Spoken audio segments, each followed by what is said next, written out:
So that's why I think she's a clear choice. And I could go through everything else. You look at the health care loss. That's already been discussed by the people by both Susan and Tony. But they're coming after the Affordable Care Act. And remember, they tried to do this before. And who stopped them? John McCain, the only person who was stopped. John McCain stopped them. They were going to do this before, because the big insurance companies didn't like that protection for people with pre-existing conditions. But how many people are there in Arizona alone who couldn't afford health insurance if we didn't have some limit on what people could be penalized for with pre-existing conditions? So if you care about that, you need to tell your neighbors this. They better vote for Kamala Harris.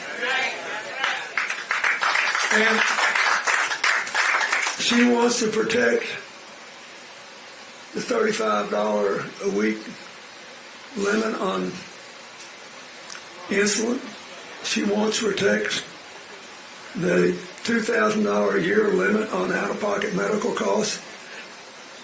And she wants to extend it to people who aren't old enough to be on Medicare but have limited means and need that help.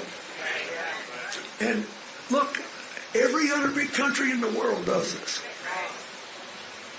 We're the only ones that say, no, the drug companies are more important than the people.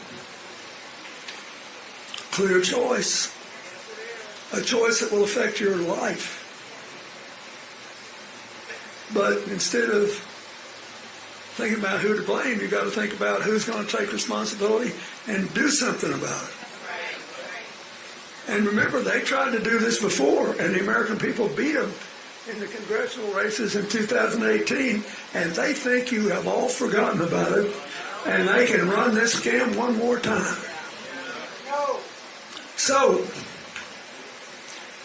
look, this applies to every other major issue.